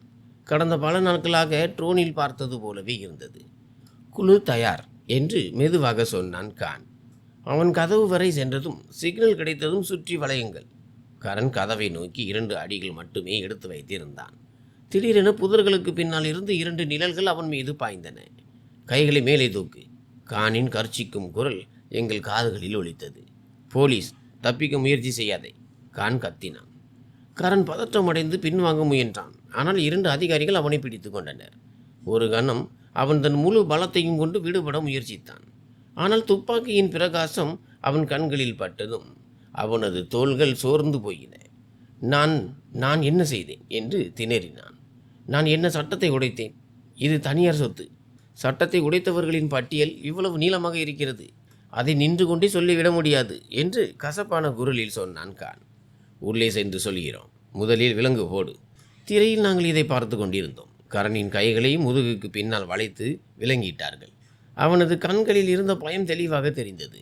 இப்போது வயர்லெஸில் சாலினியின் குரல் கேட்டது. உள்ளே செல்லும் குழுவினர் ஹெல்மெட் அணிந்து கொள்ளுங்கள். உள்ளே ஆயுதங்கள் இருக்கலாம் என்று சந்தேகம் உள்ளது. ஆனால் ஒன்றை நினைவில் கொள்ளுங்கள், உள்ளே நிரபராதி ஒருவர் இருப்பதற்கான வாய்ப்பு தான் அதிகம். முதலில் அவரது பாதுகாப்பு. துப்பாக்கி சூடு கடைசி வழிதான். ஒரு போலீஸ்காரர் கேடயத்தை தாங்க, மற்றவர் கதவை உடைக்கும் கருவியுடன் கவனமாக கதவை நோக்கி சென்றார். கதவு உள்ளே தாளிடப்பட்டுள்ளது என்று ஒருவர் சொன்னார். ஒரே உந்துதல் போதும் என்றார் கான். உள்ளே இருப்பவர்களுக்கு அவர்கள் நேரம் தொடங்கிவிட்டது என்று புரிய வேண்டும். கேடயம் சற்று பின்னால், கருவி முன்னால். ஒரு பலமான அடி. மரத்தால் ஆன பழைய கதவு கரகரவென ஒலித்தது. ஆனால் உடையவில்லை. இரண்டாவது அடி. இந்த முறை தாழ்பால் பெயர்ந்து விட்டது. கதவு பாதி தீர்ந்தது. உள்ளே இருந்த இருள் வெளியே எட்டி பார்த்தது. மூன்றாவது முறை அவர்கள் கதவை முழுமையாக திறந்து விட்டார்கள். கேமரா சற்று தூரத்தில் இருந்தது. ஆனால் எங்களால் பார்க்க முடிந்தது. உள்ளே மண் தரை, அழுகிய வாடை. ஒரு பக்கம் நாற்காலி, மறுபக்கம் தரைக்கு கீழே செல்லும் சிறிய படிக்கட்டு போன்ற அமைப்பு. ஏதோ ஒரு நிலவரைக்கு செல்லும் பாதை போல. ட்ரோனில் பார்த்தது போலவே இருந்தது. அது நிலவரையாகத்தான் இருக்க வேண்டும் என்று அந்த ஒளிபரப்பை பார்த்தபடி சொன்னான் விஜய். 2 அதிகாரிகள் கீழே இறங்கினார்கள். அவர்களின் ஹெல்மெட்டில் பொருத்தப்பட்டிருந்த கேமரா அமைக்கப்பட்டிருந்த சிறிய ஒளி இப்போது திரையில் அந்த நிலவரையை நேரடியாக காட்டிக்கொண்டிருந்தது. சுவர்களில் ஈரம், தரையில் பழைய சங்கிலி, இடையில் இரும்பு கம்பிகளால் ஆன ஒரு கூண்டு போன்ற அறை. அதற்குள் ஒரு மனிதன் சுவரை சாய்ந்து அமர்ந்திருந்தான். அவன் கையில் சங்கிலி இருந்தது. பாதங்கள் வீங்கியிருந்தன. முகத்தில் தாடி. உதடுகள் வெடித்து போய் கண்கள் குழிவிழிந்திருந்தன. ஆனால் அவன் உயிரோடு இருந்தான். யாரோ உள்ளே வெளிச்சத்தை அதிகரித்தனர். இப்போது தெளிவாக தெரிகிறது என்று மெதுவாக சொன்னான் விஜய். நான் திரைக்கு அருகில் குனிந்து பார்த்தேன். சுஷ்மா என் கையை எவ்வளவு பலமாக பற்றினாள் என்றால் அவள் விரல் ரேகைகள் என் தோளில் பதிந்தன. அந்த முகம் எவ்வளவு மெலிந்திருந்தாலும், எவ்வளவு தாடி வளர்ந்திருந்தாலும், என் குழந்தை பருவத்தில் மடியில் ஏறி, அப்பா எனக்கு பயமில்லை, நீங்கள் இருக்கிறீர்கள் அல்லவா என்று கேட்ட அதே மகன்தான் அவன். ஆரவ் என்று என் வாயிலிருந்து அறியாமலே அந்த பெயர் வெளிப்பட்டது. அதே நொடியில் திரையில் தெரிந்த அந்த பையன் விழிப்புடன் நிமிர்ந்தான். இன்றைய ஆரவாரம் மற்ற நாட்களை விட வித்தியாசமாக இருப்பதை உணர்ந்தது போல அவன் மேலே பார்த்தான். கதவு திறக்கும் சத்தம், போலீஸ் பூட்ஸ் காலனிகளின் ஓசை. யாரோ அவனை பெயர் சொல்லி அழைத்தனர். ஆரவ். உள்ளே இருந்த அந்த மனிதனின் முகத்தில் முதன்முறையாக ஒரு மாற்றம் தெரிந்தது. நம்ப முடியாத ஒரு தொனியில், யார் நீங்கள்? நீங்கள் போலீஸா என்று கேட்டான். உள்ளே சென்ற அதிகாரி சொன்னார், ஆம், நாங்கள் கிரைம் பிராஞ்சில் இருந்து வருகிறோம். நீதான் ஆரவா? அவன் குரல் தழுதழுத்தது. நான் தான். அந்த ஒரே வாக்கியத்தில் என் மகனின் மொத்த வாழ்க்கையையும் நான் கேட்டுவிட்டேன். சிறுவயது சிரிப்பு, கல்லூரி கதைகள், வேலையில் சேர்ந்த முதல் நாள், திருமண மாலை, நேற்று இரவு வந்த அந்த ஃபோன் அழைப்பு எல்லாம். அதற்கு மேல் அவன் சொன்னது என் காதில் விழவில்லை. என் கண்கள் கலங்கின. பூட்டை உடை, யாரையாவது உடனடியாக மருத்துவரிடம் அனுப்பு, தண்ணீர் கொடு. சாலினியின் குரல் அதிரடியாக ஒலித்தது. இன்று இந்த நிலவரையிலிருந்து வரலாறு வெளிவரப் போகிறது. கோர்ட்டில் அமர்ந்திருக்கும் நீதிபதிகளுக்கு தெரியும், பலமுறை ஃபைல்களில் இருந்து கிடைப்பதை விட பூட்டிய அறைகளிலிருந்து தான் நீதி கிடைக்கிறது என்று. சில நிமிடங்களிலேயே நாங்கள் திரையில் கண்டோம். 2 அதிகாரிகள் ஆரவை தாங்கி பிடித்து மேலே அழைத்து வந்தனர். அவனால் நடக்க முடிந்தது. ஆனால் ஒவ்வொரு அடியும் பாரமாக இருந்தது. அவன் முகத்தில் வலி இருந்தது. ஆனால் அந்த வலியும் கண்ணீரில் கரைந்து லேசாகி போனது. பண்ணை வீட்டிற்கு வெளியே நில ஒளியும் அதிகாலையின் மெல்லிய வெளிச்சமும் சங்கமித்தன. அவனை வெளியே கொண்டு வந்ததும் போலீஸ் வேனுக்கு அருகில் நின்றிருந்த ஒரு பெண் ஓடி வந்தாள். ஆரவ். சுஷ்மாவின் குரல் வானை பிளந்தது. நான் வேனை விட்டு இறங்கிவிட்டேன். ஆனால் அவனுக்கு ஒருபடி முன்னால் சுஷ்மா இருந்தாள். போலீசார் அவளை தடுக்கவில்லை. இந்த நொடியில் சட்டத்தை விட அவளுக்கு தான் அதிக உரிமை இருந்தது. ஆரவ் தன் கண்களை தேய்த்தபடி திறந்த வெளியில் முதல் முறையாக பார்க்க முயன்றான். வெளிச்சம் அவன் கண்களை கூச செய்திருக்கலாம். ஆனால் தாயின் குரலை கேட்டதும் அவன் முகம் பிரகாசித்தது. அம்மா, மம்மி என்று அவன் பலவீனமான கைகளை உயர்த்த முயன்றான். சுஷ்மா எதையும் பொருட்படுத்தாமல் அவனை தன் கைகளால் வளைத்து அணைத்து கொண்டாள். மகனே. அவள் அழுது கொண்டே சிரித்தாள். உடல் நடுங்கிக் கொண்டிருந்தது. நீ உயிரோடு இருக்கிறாய். நீ நிஜமாகவே உயிரோடு இருக்கிறாய். நான் சற்று பின்னால் நின்று கொண்டிருந்தேன்.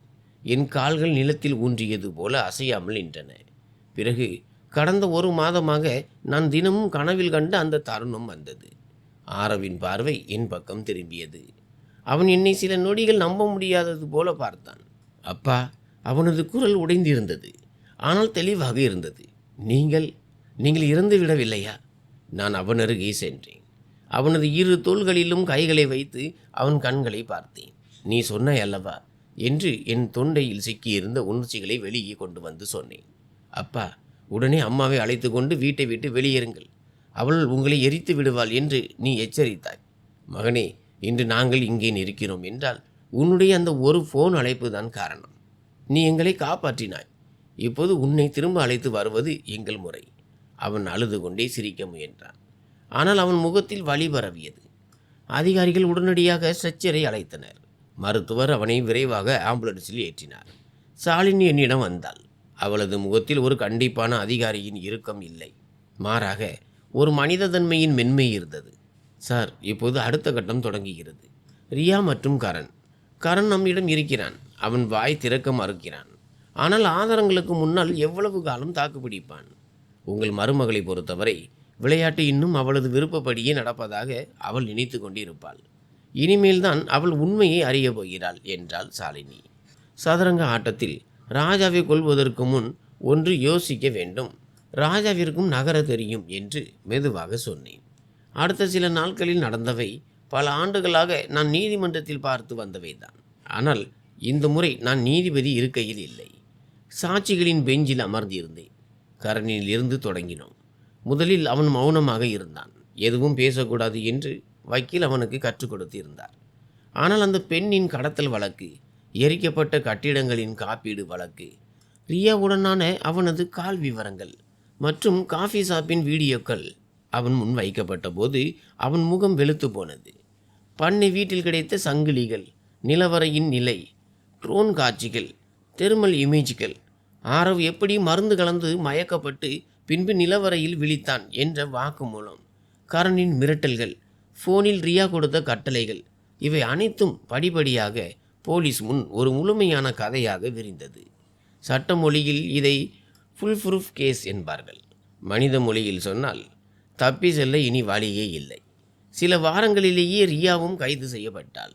போலீஸ் சென்றபோது அவள் எரிக்கப்பட்ட எங்கள் வீட்டிற்கு முன்னால் இல்லை, மாறாக தன் பிறந்த வீட்டில் நிம்மதியாக டீ அருந்தி கொண்டிருந்தாள். டிவியில் வரும் கிரைம் நிகழ்ச்சிகளைப் போல முதலில் தான் நிரபராதி என்று நாடகமாடினாள். பிறகு அழுகை, பின் மயக்கமடைவது போன்ற நடிப்பு. ஆனால் ஆரவ் உயிரோடு இருக்கிறான் என்றும், அவளே கொடுத்த தூக்க மாத்திரைகள், அவனது கான்ட்ராக்டரின் நிலவரை என அனைத்தையும் பற்றி நீதிமன்றத்தில் சாட்சியங்கள் தயாராக உள்ளன என்பதையும் அறிந்தபோது முதன்முறையாக அவளது குரல் உண்மையிலேயே நடுங்கியது. அவள் சொன்னாள், நான் வெறும் பிளான் மட்டும்தான் போட்டேன். கரண் தான் அவள் போலீஸிடம் பாதி உண்மையை சொல்ல முயற்சி செய்தாள். ஆனால் சட்டத்தில் ஒரு கோட்பாடு உண்டு. நீ எதை உன் பாதுகாப்பாக நினைக்கிறாயோ அதுவே உனக்கு எதிரான ஆதாரமாகவும் மாறலாம். அவள் சொன்னவை அனைத்தும் பதிவு செய்யப்பட்டன. பல மாதங்களுக்கு பிறகு நீதிமன்றத்தில் வழக்கு நடந்தபோதுதான் சகிப்புத்தன்மைக்கான உண்மையான சோதனை தொடங்கியது. நான் நேரில் சாட்சியம் அளித்தேன். எப்படி ரியர்வியூ கண்ணாடியில் ரியா பெட்ரோல் ஊற்றுவதை கண்டோம், எப்படி நாங்கள் வீட்டிலிருந்து அமைதியாக வெளியேறினோம், எப்படி உலகம் எங்களை இறந்துவிட்டதாக நம்பியது, எப்படி ஒவ்வொரு நாளும் ஆதாரங்களை சேகரித்தோம். சுஷ்மா அந்த இரவின் கதையை சொன்னாள். எப்படி எரிந்த ஜன்னல், உடைந்த கண்ணாடி, வானத்தில் எழுந்த புகையை பார்த்துவிட்டு இனி மகனும் பிழைத்திருக்க மாட்டான் என்று எண்ணினாலோ அதே தருணத்தில் அந்த மகன் நிலவரையிலிருந்து வெளியே வந்தான். நீதிமன்றத்தில் ஆரவின் சாட்சியம்தான் மிக வலுவானதாக இருந்தது. கூண்டில் அமர்ந்திருந்த தன் மனைவியின் கண்களை நேராக பார்த்து எப்படி அவன் பண விஷயத்தில் பல மாதங்களாக அவள் அழுத்தத்திற்கு உள்ளானாள் என்பதையும், எப்படி அவள் காப்பீட்டு பாலிசியில் அதிக ஆர்வம் காட்டினாள் என்பதையும் விவரித்தான். உங்கள் அப்பா அம்மா இல்லை என்றால் எல்லாம் எளிதாகிவிடும் என்று அவள் ஒரு நாள் சிரித்து கொண்டே சொன்னதை அவன் நினைவுபடுத்தினான். என் உள்ளங்கைகள் அப்போது வியர்த்தன. இந்த தழும்புகளை பார்க்கும்போது ஒரு காலத்தில் அவளுக்கு எங்கள் வீட்டு குடும்ப பெண்ணாக மாலை சூட்டியதை நினைவு கொண்டேன். இன்று நீதிமன்றத்தின் சீருடையில் விலங்குகளின் சத்தத்துடன் அவளை பார்த்து கொண்டிருக்கிறேன். ஓங்கார், விஜய், வீரு ஆகிய மூவரும் தங்கள் சாட்சியங்களை அளித்தனர். ட்ரோன் காட்சிகள், பண்ணை வீட்டின் லொகேஷன், கரணின் தினசரி நடமாட்டங்கள் என அனைத்தும் ஆவணங்களுடன் நீதிமன்றத்தில் சமர்ப்பிக்கப்பட்டன. ரியா தரப்பு வழக்கறிஞர், இது அனைத்தும் ஒரு சதி, மாமனார் மாமியார் திட்டமிட்டு செய்த நாடகம், ஏனென்றால் அவர்களது மகன் ஒருவேளை இன்சூரன்ஸ் மோசடி செய்ய முயன்றிருக்கலாம் என்று வாதிட்டார். ஆனால் ஆதாரங்கள் எந்த வழக்கறிஞரின் பேச்சை விடவும் பலமாக பேசின. கடைசியாக வக்கீலின் அறிவுரைப்படி பிளீட்டில் பயத்தால் கரண் உண்மையை சொல்ல தொடங்கினான். எப்படி ரியா அவனுக்கு பண ஆசை காட்டி இந்த காரியத்தை செய்ய வைத்தாள் என்பது அம்பலமானது. எப்படி அவன் பண்ணை வீட்டை தேடி கண்டுபிடித்தான், எப்படி அவனே ஃபோனில் வீட்டிற்கு தீ வைக்கும் நேரத்தை தீர்மானித்தான் என்பது தெளிவாக தெரிந்தது. அப்போது நீதிமன்ற அறையில் நிலவிய சூழல் முற்றிலும் மாறியது. சில மாதங்களுக்கு பிறகு நீதிபதி தீர்ப்பை வாசித்தார். அந்த நாளை என்னால் இன்றும் மறக்க முடியாது. நீதிமன்ற எண் 3. கோடை காலம். மேலே சுழலும் மின்விசிறிகளின் மெல்லிய சத்தம். கூண்டில் ரியா நின்றிருந்தாள். அவளுக்கு அருகில் விலங்கிடப்பட்ட கரண். நீதிபதி ஃபைலை மூடிவிட்டு கண்ணாடியை கலற்றிவிட்டு அமைதியான ஆனால் உறுதியான குரலில் தீர்ப்பை படிக்கத் தொடங்கினார். நீதிமன்றத்தின் முன் சமர்ப்பிக்கப்பட்ட ஆதாரங்கள், சாட்சிகளின் வாக்குமூலங்கள் மற்றும் சம்பவங்களின் அடிப்படையில் ரியாவும் கரணும் திட்டமிட்டு தங்கள் குடும்பத்தை சேர்ந்த 3 பேரை கொல்ல முயன்றது தெளிவாகிறது. முதலில் மகன் ஆரவை கடத்தி சென்று சட்டவிரோதமாக சிறை வைத்தது. பிறகு முதிய பெற்றோரை வீட்டில் வைத்து உயிருடன் எரிக்க முயன்றது. இறுதியில் காப்பீட்டு மற்றும் சொத்துக்களை கைப்பற்றும் சதி. இவற்றிற்காக நீதிமன்றம் குற்றம் சாட்டப்பட்டவர்களை இந்திய தண்டனை சட்டத்தின் பல்வேறு பிரிவுகளின் கீழ் குற்றவாளிகள் என அறிவிக்கிறது. தண்டனையை அறிவிக்கும் போது நீதிபதியின் குரல் இன்னும் கனமாக இருந்தது. ரியா, உங்களுக்கு சாதாரண சிறை தண்டனை அல்ல, 25 ஆண்டுகள் கடுமையான சிறை தண்டனை விதிக்கப்படுகிறது, எந்தவித சலுகையும் இன்றி. கரண், உங்களுக்கு 20 ஆண்டுகள் கடுமையான சிறை தண்டனை. மேலும் 2 மீதும் அபராதம் விதிக்கப்படுகிறது. அந்த தொகை பாதிக்கப்பட்ட குடும்பத்திற்கும் இதுபோன்ற குற்றங்களுக்கு எதிராக செயல்படும் அமைப்புகளுக்கும் வழங்கப்படும். கேலரியில் அமர்ந்திருந்தவர்களிடையே மெல்லிய முணுமுணுப்பு எழுந்தது. இந்த காலத்தில் இவ்வளவு நீண்ட தண்டனை கிடைப்பது அரிது என்று ஒருவர் காதோடு காதாக சொன்னார். நான் எந்த மகிழ்ச்சியையும் உணரவில்லை. ஒரு நீண்ட பெருமூச்சை மட்டுமே விட்டேன். பல மாதங்களாக என் நெஞ்சின் மீது இருந்த கல் சற்று நகர்ந்தது போல. வெளியே வந்தபோது ஊடகத்தினர் எங்களை கேள்வி கேட்க ஓடி வந்தனர். ராகவ் சார், இப்போது என்ன உணர்கிறீர்கள்? பழிவாங்கும் படலம் முடிந்து விட்டதா என்று கேட்டனர். நான் அமைதியாக சொன்னேன், இது பழிவாங்கல் அல்ல, இது நீதி.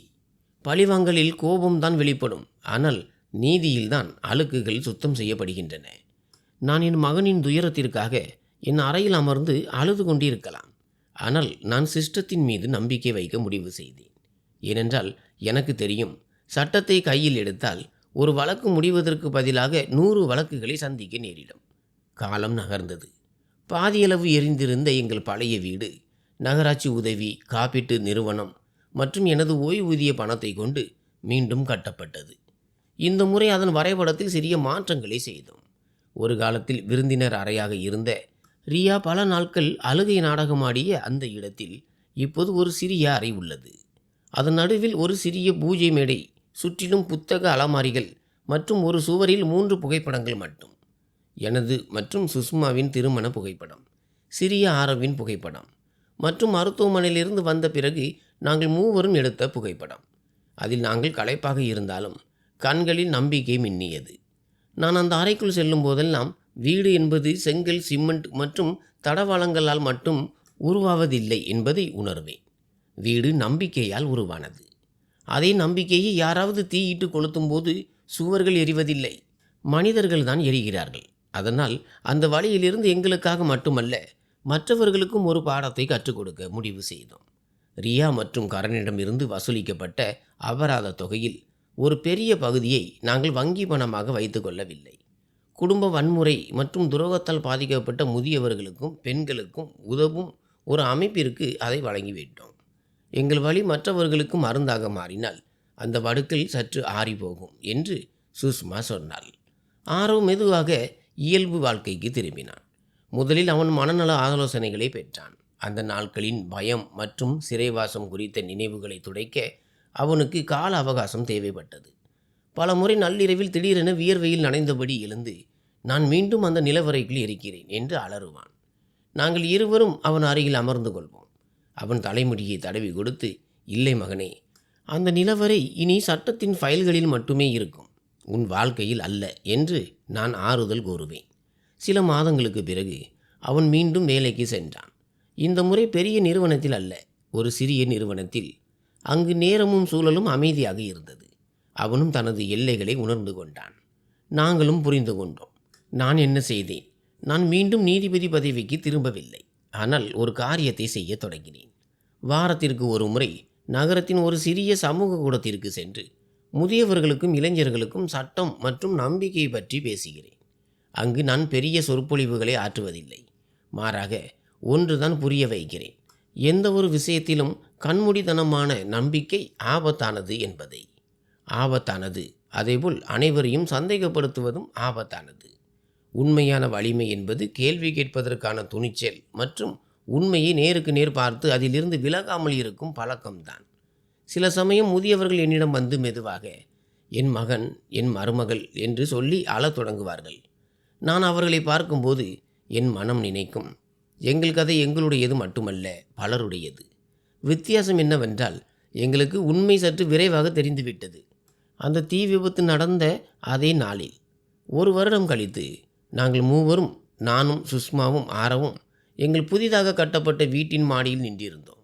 வானத்தில் மேகங்கள் கலைந்திருந்தன. காற்றில் லேசான குளிர்ச்சி. சுஷ்மா ஒரு தீபத்தை ஏற்றி மாடியின் ஒரு மூலையில் வைத்தாள். இது எதற்காக என்று நான் கேட்டேன். அன்று இரவு இனி நம் வீட்டில் நெருப்பின் வெளிச்சம் மட்டும்தான் இருக்கும் என்று நினைத்தோம் என்று அமைதியான முகத்துடன் சொன்னாள். இன்று நானே அமைதியின் வெளிச்சத்தை ஏற்றுகிறேன். ஆரவ் என் தோள் மீது கையை வைத்தான். அப்பா, அன்றைய தினம் நீங்கள் கோபத்தில் ரியாவின் முன் உண்மையை சொல்லியிருந்தால் இன்று நாம் யாரும் இங்கே இருந்திருக்க மாட்டோம். நான் அவனை பார்த்தேன். நீ அன்று பயத்தாலும் தைரியமாக எனக்கு அழைப்பு விடுக்காமல் இருந்திருந்தால் அந்த நிலவரையிலிருந்து சாம்பல் மட்டும்தான் கிடைத்திருக்கும் என்று பதிலளித்தேன். நாங்கள் அனைவரும் அவரவர் இடத்தில் தகுந்த பணியை செய்தோம். நீ காப்பாற்றினாய், நாங்கள் தேடினோம். நீதித்துறை தண்டனை வழங்கியது. இதுதான் முழுமையான நீதி. ஒரு தனி மனிதனின் வேலை மட்டுமல்ல, ஒட்டுமொத்த சமூகத்தின் பணி. நான் மாடிப்படிகட்டின் கைப்பிடியில் கைகளை ஊன்றி தூரத்தை பார்த்தேன். ரியா மற்றும் கரண் தங்கள் தண்டனை காலத்தை கழித்து கொண்டிருக்கும் அந்த சிறைச்சாலை அந்த திசையில்தான் எங்கோ இருக்க வேண்டும். அவர்கள் மீது எனக்கு எந்த இரக்கமும் இல்லை, எந்த பழிவாங்கும் உணர்ச்சியும் இல்லை. வெறும் உண்மை மட்டுமே இருந்தது. நீங்கள் எங்களுக்காக எந்த நெருப்பை மூட்டினீர்களோ இன்று அந்த சாம்பலில் நீங்களே அமர்ந்திருக்கிறீர்கள். இரவு இருளத் தொடங்கியது. நாங்கள் மூவரும் கீழே அறைக்கு திரும்பினோம். நான் டிவியை அணைத்துவிட்டு மொபைலை தள்ளி வைத்து விட்டேன். ஒரு சிறிய விளக்கின் ஒளியில் நாங்கள் அமர்ந்து பேசிக்கொண்டிருந்தோம். பழைய நாட்களை பற்றியும் புதிய திட்டங்களை பற்றியும் மற்றும் மக்களின் அவர்களுக்கு நாம் இப்போது உதவலாம். இப்போது இந்த கதையை கேட்டுக்கொண்டிருக்கும் என் நண்பர்களே, உங்களிடம் நான் இதை கேட்க விரும்புகிறேன். உங்கள் வீட்டிலே உங்களுக்கு நெருக்கமானவர்களின் எண்ணத்தில் ஏதோ தவறு இருப்பதாக நீங்கள் உணர்ந்தால் நீங்கள் அமைதியாக இருப்பீர்களா, அல்லது உண்மையை எதிர்கொள்ளும் துணிச்சலை பெறுவீர்களா? நீங்கள் என்ன நினைக்கிறீர்கள்? ராகவ் அவர்கள் செய்தது சரியா, அல்லது அவர் முன்பே வேறு ஏதேனும் நடவடிக்கைகளை எடுத்திருக்க வேண்டுமா? நீங்கள் இந்த கதையை எந்த ஊரில் இருந்து கேட்கிறீர்கள் என்பதையும், நீங்கள் என்னிடத்தில் இருந்திருந்தால் என்ன செய்திருப்பீர்கள் என்பதையும் கருத்து பெட்டியில் மறக்காமல் எழுதுங்கள். இந்த கதை உங்கள் இதயத்தை தொட்டிருந்தால், பழிவாங்குதலுக்கும் நீதிக்கும் உள்ள வேறுபாட்டை நீங்கள் உணர்ந்திருந்தால் இந்த வீடியோவை லைக் செய்யுங்கள், சேனலை சப்ஸ்கிரைப் செய்யுங்கள், உங்கள் நண்பர்கள் அல்லது குடும்பத்தினருடன் பகிர்ந்து கொள்ளுங்கள். அப்போதுதான் அமைதியாக சகித்து கொள்வதை விட விழிப்புணர்வுடன் போராடுவது சிறந்தது என்பது அவர்களுக்கும் புரியும். அடுத்த கதையில் மீண்டும் சந்திப்போம். இன்னொரு உண்மை, இன்னொரு திருப்பம் மற்றும் ஒரு புதிய முடிவோடு. கேட்டுக்கொண்டே இருங்கள். நினைவில் கொள்ளுங்கள், நீங்கள் உண்மையான பக்கத்தில் நின்றால் தாமதமாக வந்தாலும் நீதி நிச்சயம் வரும். நன்றி.